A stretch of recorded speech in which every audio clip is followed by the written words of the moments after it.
So what's up mga master, welcome back again sa ating YouTube channel at sa panibagong video tutorial na naman. So yun, for today's video mga master, may isi-share akong konting kaalaman sa inyo dito sa ating Mio Sporty. Kung nakikita nyo, nakalagay niya yung ating nilagay na eyeline ng nakaraang vlog, and then pinalitan natin siya ng park light at nag-add tayo ng eagle eye dito sa ilalim. So sa video ito mga master, i-share ko naman kung paano siya gawing flip-flop mode, or kung paano siya sumalungat kapag nagpa-flasher tayo, at kung paano rin siya mag-blink. So yung papakita ko sa inyo.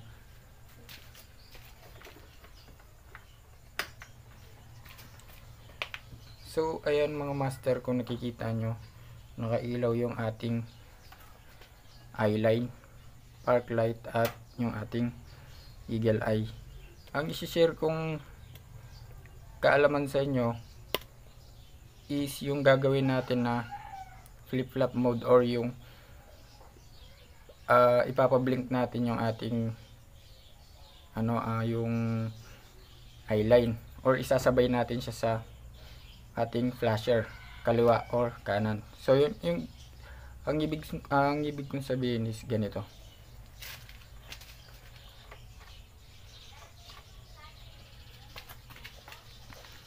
So ayan mga master, kung nakikita nyo, nag-flip-flop yung ating eyeline, no? Sumasabay siya or sumasalungat siya sa ilaw ng ating flasher or counter blink. So bali ang tawag dyan is flip-flop. So isi-share ko lang kung paano ko to ginawa. So yun, tara, umpisa na natin.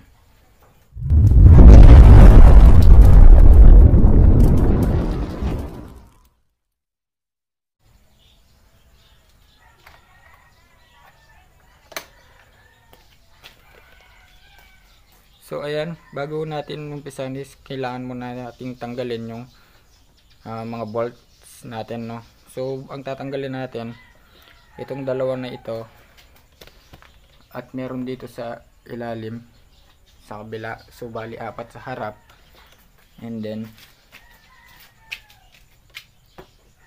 isa dito sa loob ng bulsa. Ayan, so bali apat dito sa loob ng bulsa and dito sa labas. So bali 6 dito sa ating likuran. So ayan, tanggalin muna natin.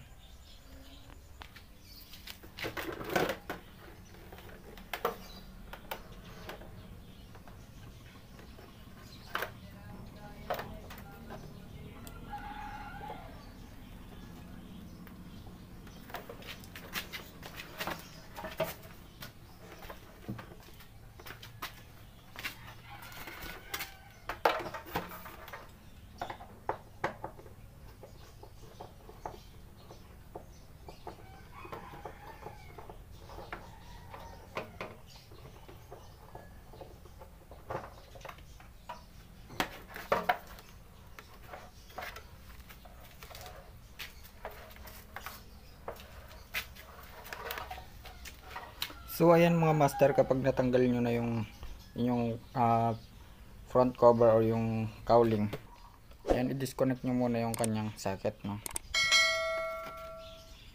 So para ma-explain ko sa inyo ng maayos.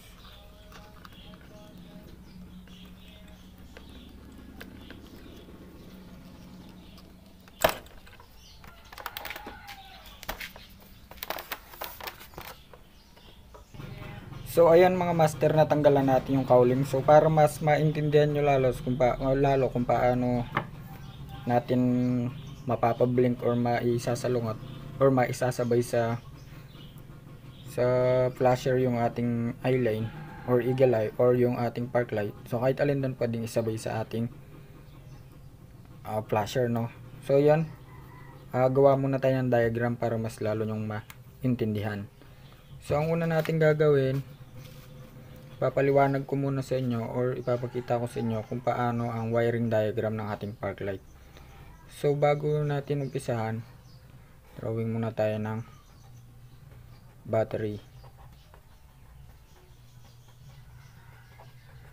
So ayan, may battery na tayo. Meron tayong positive at negative. So sa negative natin, matik na yan, takbo yan sa ground or sa body or sa chassis, body ground. So sa ating positive, meron tayong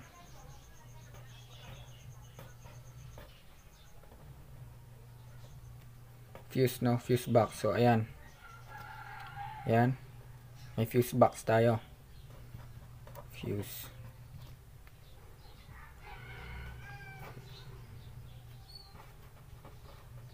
So ayan, ground. And then kapag galing na sa fuse, yan, tumakbo na siya. So tatakbo yan, mahaba yung ating wire. Dito papasok yung ating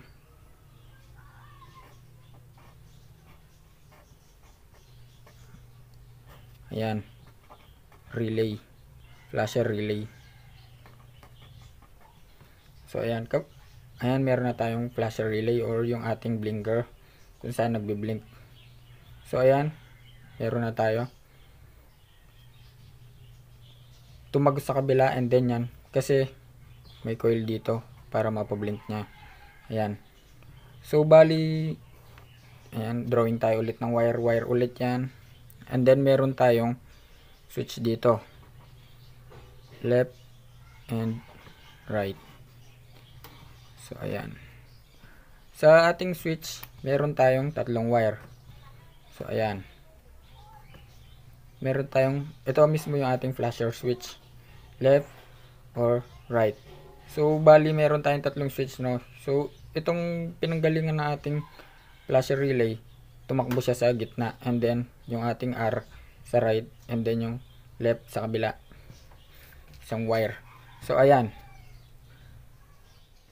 drawing tayo ng, at dito natin ipapasok yung ating flasher bulb. So ayan,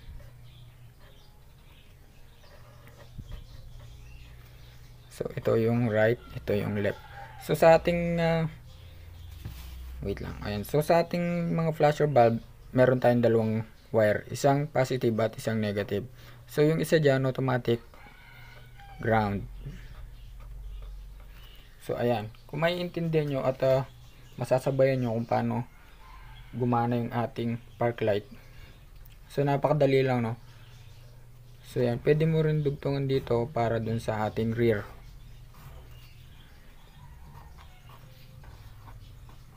Ayan, no, sa rear naman to, sa likuran. Basta automatic yung isang wire, ground. Ayan, ito yung ating flasher sa likuran. Imagine niyo na lang, guys, o mga master. So ayan, so napaliwanag ko na yung basic principle or kung paano gumana yung ating park light at mga flasher, no, or I mean flasher pa lang to, wala pa yung park light. So ayan, ang next naman natin gagawin is yung ating park light. So sa park light natin meron tayong switch. So kuha muna tayo ng linya sa kanyang positive. So positive, yan, tumakbo siya dito. Meron tayong switch dito. Kung mapapansin nyo, H is for ano to, headlight na to, and then P, tapos yung ating off. So yan, sa ano to, headlight switch. So mapapansin nyo, ayan, tumakbo yung ating wire sa P. So marami rin siyang ano dito, no, mga wires. So ayan, so bali ang wire dito, yung socket 6, pero yung gumagana 4 lang. So ang gagawin natin, so dahil connected na yung positive wire natin sa switch, so yung ano natin ngayon, labas muna to, no, yung headlight. Labas yung headlight natin, wala tayong gagalawin dyan. So dun tayo sa park light. So tulad nga ng sinabi ko, meron tayong ano dyan, 6 na socket or yung 6 na wire, pero may 4 lang siya na wire. So bali ang gagalawin natin dyan, explain ko na lang sa inyo kung paano. Kasi bali dito sa pwesto na to mga master, wala tayong gagalawin. Doon lang tayo magtatap mismo sa baba. So yan, explain ko na lang sa napakadaling paraan. So yan, meron lumabas na yung ating wire, no? Kasi imagine nyo lang, off, park light, and then headlight. So ito, takbo na to sa headlight. So dito yung ating park light wire, no? So lagyan na lang natin ng PL.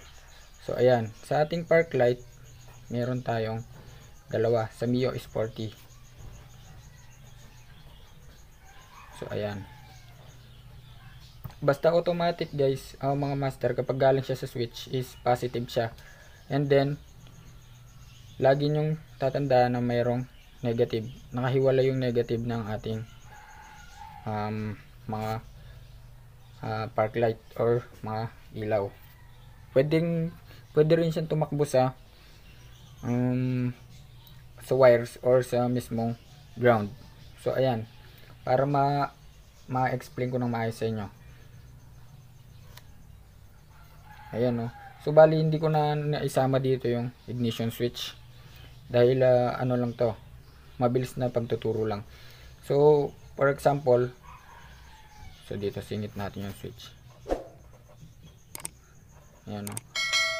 On, off. Yan, singit natin dito yung switch para for example lang. So yan, on na natin. So switch on.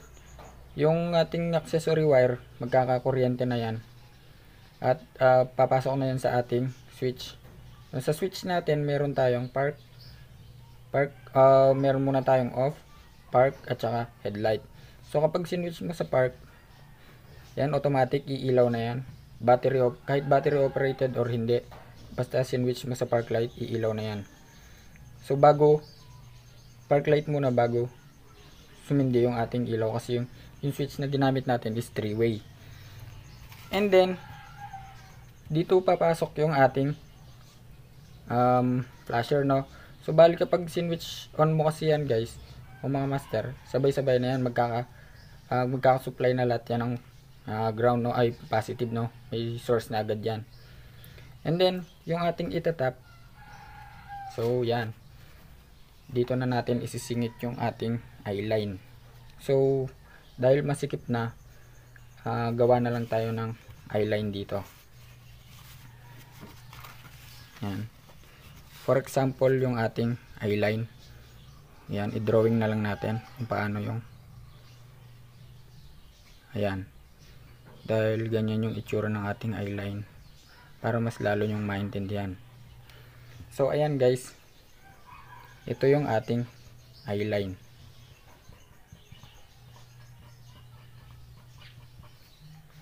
So sa ating eyeline, meron tayong 2 wires, positive and negative. So tulad niya ng sinabi ko last time, or yung itinuro ko, may mga LED na walang polarity, or halos ng LED ngayon wala ng polarity, wala ng negative at positive. So basta kahit pwede siyang series, so yun series, no, magkaka-source siya. Pwede siyang parallel, yung parang ganon. So yun, so ang ating dalawang wire na to, tatakbo siya so halimbawa ito yung ating right dahil nakaharap sa atin, and then left eyeline, no. So bali magkahiwalay kasi ito, dalawang pirasong tagto 30 cm yung ating pinili. So mahaba itong wire natin, no. So itong positive natin, so bali ito yung pang front. So guys, wait lang, itong magkadikit na to, yung ating flasher, sa front to, and then yung ating magkahiwalay, ito naman sa rear, yan, sa kabila rear din. And then yung ating eyeline dito na papasok. So dahil automatic on yung ating park light, yung positive, itakbo natin siya dito. Yan, yung positive ng ating eyeline. Yan guys. So same lang dito, meron din tayong left and right. So kung saan nakatutok yung halimbawa, kung saan nakatutok na eyeline, for example sa left, itakbo mo siya dun sa left para hindi kayo malito. So i-connect nyo lang at yung isa. So I mean dito, right naman to. Yan.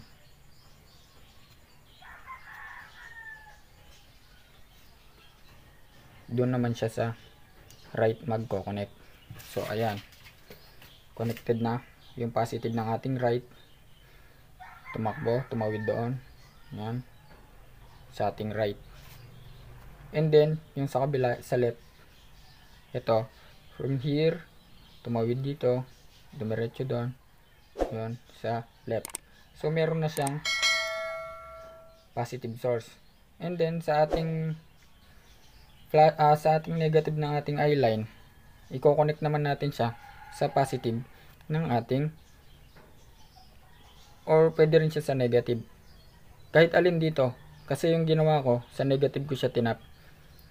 So bali nagka-counter siya sa blink ng flasher, no? So bali palitan sila ng blink. So pag sa positive ka naman nagtap, sabay silang mag-blink. So ayan, yung flip-flop mode na ginawa ko, yung negative ng aking eyeline, tinakbo ko siya dito sa, ayan, pagpasensya nyo na magulo, sa negative ng aking flasher. So sa flasher natin meron tayong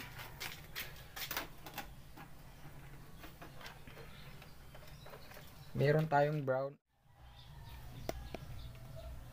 So ayan guys, tulad nga ng sinabi ko, yung ating eyeline wala siyang polarity. So bali yung white ng ating eyeline, tinugtungan ko siya ng red wire, and then itinap ko siya sa green wire ng ating flasher. So flasher to, no? So yan, yung white ng ating eyeline. So itong green na to is siya yung positive ng ating flasher, or yung nagbi-blink. So yan yung nagbi-blink, no guys, kung mapapanood nyo yung ating wiring diagram. And then yung black is yan yung ground. So ayan, ground dyan. So itong green naman na to, yan, dahil meron akong eagle eye dito, itong green ng ating eyeline is tumakbo siya dito sa positive ng ating park light, o yung automatic on. So yan, pag in-on mo, steady on lang siya. Kaya kapag in-on mo yung switch ng ating park light, yung ating eyeline is naka-steady on din. And then yung ating positive, ito kasi yung ating positive guys, itong wire na to, itong white na wire ng eyeline, yan, dinugtungan ko. Yan, kapag nasusuplayan siya sa positive, ayan, so yan, bali kung iisipin mo, ito yung pinaka ground nya, itong white. So dahil nasusuplayan siya ng positive, magka counter blink siya or mamamatay siya. Doon pa lang iilaw yung ating flasher, at magka counter blink din siya, susuplayan siya ng positive, mamamatay. So yun, kaya magbi-blink siya. So ayan guys, kung nasundan nyo, yung ating pure green na wire is tumakbo siya dito sa blue wire ng ating park light. So dahil meron akong eagle eye dito, hindi ko na binaklas, pwede ko rin siyang isabay sa blink. So yan, explain ko lang maayos. For example, imagine niyo na lang na, ayan, wala pang connection to, yung ating eyeline. Imagine wala pang connection, and then itong white, dinugtungan ko ng red. Ayan, so itinap ko siya dito sa green wire ng ating flasher. So ayan, no, flasher, green wire ng ating flasher. And then itong green ng ating eyeline is kinonect ko siya sa blue wire ng ating park light. So yan guys, so yan, para mag blink siya. Ayan, so sana maintindihan nyo at sana may matutunan kayo. So sa mga susunod na video, mas maliwanag na pagpapaliwanag. So So ayan, at kung nagustuhan nyo, please like, share, and subscribe.